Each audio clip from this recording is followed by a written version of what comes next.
Ferrari approaches Yas Marina in the worst possible way.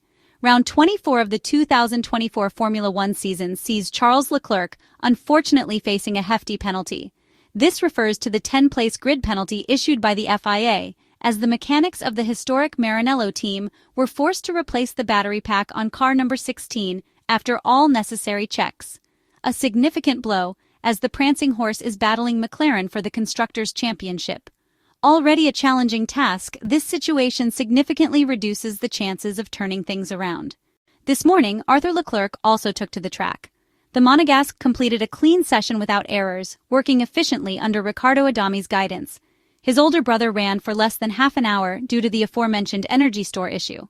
In that short time, the SF24 performed decently, showing good baseline balance, though some issues certainly needed to be addressed.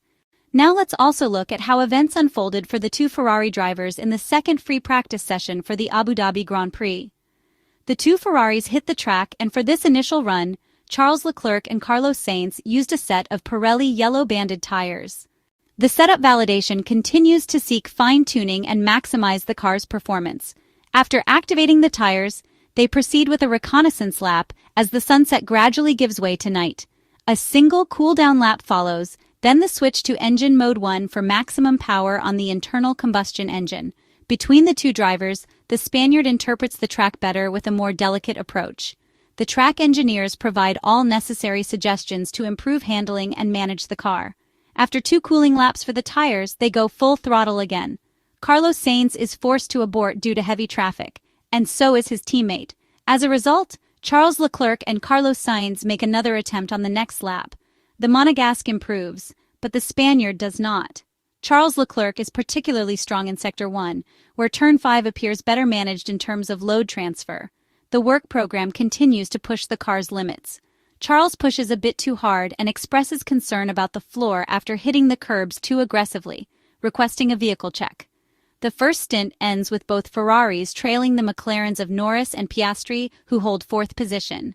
Summarizing the situation, the rotation issue remains, though partially minimized compared to the morning's run on the same tires. A positive note is the traction exiting turns 5 and 7. However, the drivability of the SF24 at the apex of several corners still needs improvement, as the racing line tends to widen, forcing the cars to cover extra distance. Directional changes also require greater agility. In the second part of the qualifying simulation, the switch is made to Pirelli tires with red sidewalls. Both Ferrari cars aim to complete the warm-up process as effectively as possible to ensure optimal tire deformation and achieve maximum grip. This phase is carefully managed, and they proceed. Carlos Sainz goes out first, but encounters some traffic that costs him time. Charles Leclerc faces the same issue. Overall, grip levels did not seem optimal. 2 laps to cool the tires are followed by another push attempt.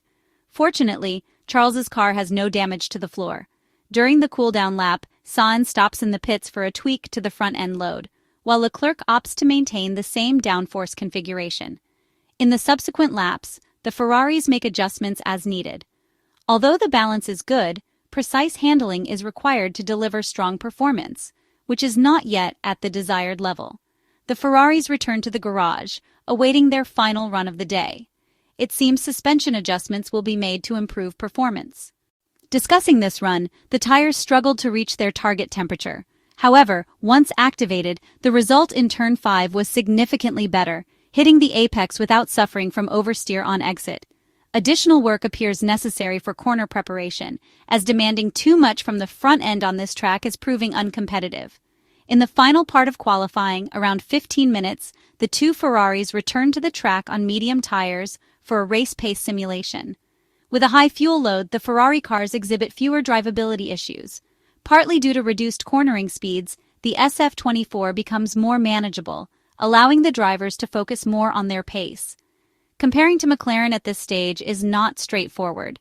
However, the two MCL 38S seem more competitive, though the fuel loads on each car remain unknown. Finally, a few observations on what we have seen. On single-lap performance, Ferrari has untapped potential.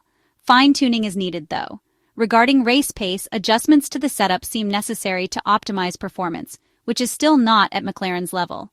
The usual simulator work overnight will be crucial for Ferrari, as it will help implement the changes needed to extract maximum performance, which so far remains unrealized during today's 2 sessions in the Abu Dhabi Grand Prix. Abu Dhabi Friday, therefore, pushes the Constructors Championship decisively towards Woking. The confirmation of a 10-place grid penalty for Charles Leclerc is just the first disappointment for Ferrari, compounded by race pace struggles revealed in the evening. In stark contrast, McLaren enjoys the reliability of its Mercedes power unit and a car immediately at ease at Yas Marina. The title draws nearer. The cold shower for Ferrari came in the first minutes of track action. A battery issue sidelined Charles Leclerc, forcing the team to install the third unit of the season, automatically triggering the grid penalty. The Maranello team pays for the imperfect reliability of its accumulator, a component that had already forced nearly all other Ferrari-powered drivers to exceed the 2-unit annual limit. The incident, by contrast, highlights the robustness of the Mercedes hybrid system powering McLaren, which this year allowed Russell, Hamilton, and Fernando Alonso, with the Aston Martin also running the Mercedes engine, to complete 20 Grand Prix before needing a battery replacement in Brazil. Ferrari's concerns also extend to performance.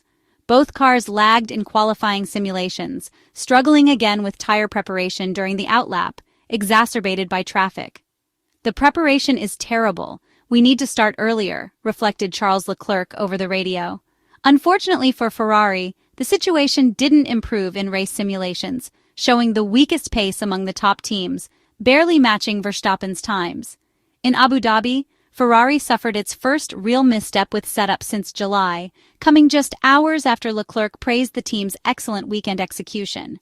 It is precisely this confidence in its capabilities that gives Ferrari a slim hope of turning things around ahead of qualifying.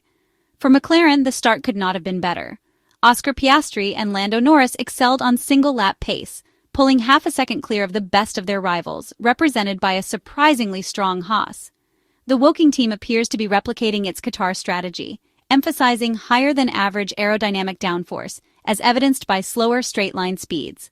The extra downforce allows the MCL38 to quickly heat its tires in the first sector, prevent sliding, and preserves tire life through the technical final sector. This advantage also translated into race pace, with McLaren posting the best rhythm of the day. Particularly impressive were Oscar Piastri's lap times, prompting a disheartened Leclerc to comment, "They're really fast." At the moment, McLaren's main competitor for victory seems to be Mercedes. This time, the Silver Arrows lack the cooler temperatures that often help keep their tires in the optimal operating window, with track temperatures staying around 30 degrees Celsius in the evening. However, the smooth surface of Yas Marina allows the W15 to run low and stiff, a configuration favored by the Brackley team. Lewis Hamilton's strong times in race simulations come as no surprise, giving him a chance to bid farewell to his team on a high note.